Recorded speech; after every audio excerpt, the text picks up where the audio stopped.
Teman-teman, sebentar lagi kita akan memasuki bulan Ramadan. Saya sekarang akan memberikan tips untuk ibu hamil atau ibu menyusui yang akan melakukan puasa. Semoga tips-tips yang saya berikan ini bisa membuat teman-teman kuat dalam menjalani ibadah puasa. Baik, sebelum saya memberikan tips-tips teman-teman, saya akan memberitahu beberapa informasi yang harus diketahui dalam hal nutrisi untuk ibu hamil maupun menyusui. Jadi teman-teman, yang pertama kita mesti ketahui itu adalah kalori teman-teman. Kalori ini dalam ibu hamil maupun menyusui ditentukan oleh 4 hal teman-teman. Yang pertama adalah teman-teman indeks massa tubuh. Jadi indeks massa tubuh ini antara yang kurus, normal maupun yang agak gemuk itu kebutuhan kalorinya berbeda. Yang kedua adalah kegiatan sehari-hari yang akan teman lakukan, ya tentunya untuk ibu hamil yang ibu rumah tangga maupun ibu yang bekerja duduk saja atau sebagai sekretaris yang banyak duduk ataupun yang lebih berat, itu kalori yang dibutuhkan berbeda. Yang ketiga, jumlah janin teman-teman. Jumlah janin ini mempengaruhi kalori. Tentunya yang janin tunggal maupun yang janin kembar itu sangat berbeda kebutuhannya ya.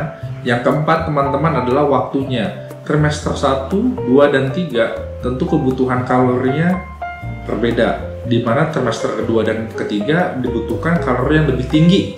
Lalu tentang kenaikan berat badan teman-teman. Jadi kenaikan berat badan tiap minggu itu yang dibutuhkan adalah sekitar setengah kilo per minggu ya, untuk trimester 2 dan trimester 3. Nah, sekarang bagaimana cara menghitung kalori teman-teman? Kalori yang dibutuhkan seperti yang saya bilang tadi disesuaikan dengan kegiatan. Nah, saya akan taruh di sini teman-teman. Bagi yang duduk-duduk saja 30, bagi yang ringan ibu rumah tangga 35, bagi yang melakukan pekerjaan yang lebih berat itu 40.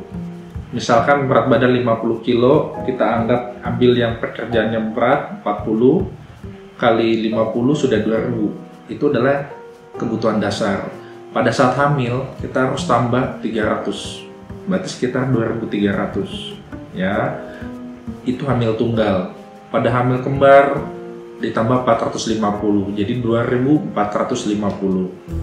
Apabila menyusui ini lebih tinggi teman-teman, ditambah 500. Lalu tentang kebutuhan cairan, berapa cairan yang dibutuhkan? Jadi untuk wanita hamil yang dibutuhkannya adalah 2300 ya. Memang ada yang bilang 2000, tapi 2000 itu hanya untuk kebutuhan yang wanita normal teman-teman, tidak hamil. Sedangkan yang hamil kita harus menambah 2300. Bagi yang menyusui dibutuhkan cairan yang lebih banyak, sekitar 2500 ml sampai 3 liter ya. Bila kita sudah menghitung kalori yang kita butuhkan, misalkan 2300, sesuai dengan prinsip dasar teman-teman, di mana karbohidrat itu harus 60%, protein 15%, dan lemak 30%. Bukan berarti, oh saya maunya makan daging aja, enggak. Atau saya mau makan, oh ikan aja yang banyak proteinnya, enggak. Karbohidrat juga, nasi juga butuh. Baik teman-teman, yang tadi itu adalah informasi yang harus diketahui. Sekarang saya akan memberikan tips-tipsnya. Yang pertama, makan sahur mendekati waktu imsak. Jadi seminimal mungkin kita tidak memperpanjang lagi waktu puasa. Yang kedua teman-teman, tentang kalori makanan. Makanan yang kita makan pagi hari itu minimal 40% dari kebutuhan kita selama 1 hari. Ya, sudah dihitung tadi ya. Bukan jumlah banyaknya makanan teman-teman, tapi utamakan kualitasnya. Tidak disarankan untuk makan yang instan-instan ya. Dan ada serat teman-teman, sayur itu sangat penting ya. Kebutuhan sayurnya itu pun juga bukan hanya sedikit aja, harus cukup banyak. Yang keempat, cairan. Kebutuhan cairan tadi saya sudah bilang, kalau misalkan yang hamil sekitar 2300. Apakah harus minum 40%? Enggak perlu ya.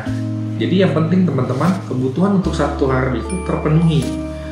Pagi-pagi apakah harus minum 1 liter? Enggak.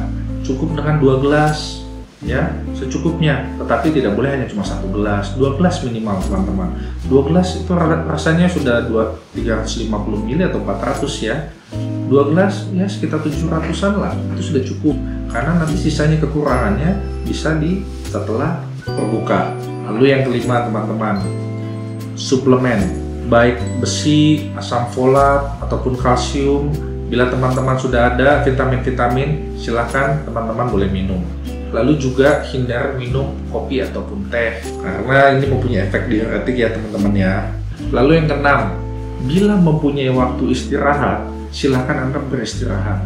Lalu pada saat berbuka puasa, teman-teman boleh meminum segelas air. Ataupun kalau teman-teman mau yang manis, ya boleh es teh manis atau teh manis ya, tapi tidak yang terlalu manis ya. Lalu untuk cemilannya, pilihlah yang bergizi, misalkan kacang hijau ya. Lalu untuk makannya, setelah berbuka setengah jam baru kita makan teman-teman. Apabila teman-teman makan sekitar jam 7 jam 8, itu saya rasa waktu yang cukup. Dimana waktu makan malam ini teman-teman harus mengambil kalori kebutuhan Anda sebanyak 40% lagi ya. Lalu sisanya yang 20% teman-teman bisa masukkan di cemilan jam 10 atau jam 11 gitu ya. Tips yang terakhir teman-teman, menurut saya ini adalah tips yang paling penting buat suami-suami yang dengar juga, saya harap ini memperhatikan. Saya tahu bahwa teman-teman semuanya ingin melakukan puasa full tanpa ada bolong, tetapi harus dilakukan dengan kemampuan. Suami yang melihat istrinya puasa, tetapi pada saat puasa masih ngeyel, padahal sudah lemas, pusing, nggak karuan, saya rasa itu udah saatnya untuk tidak memaksakan ya.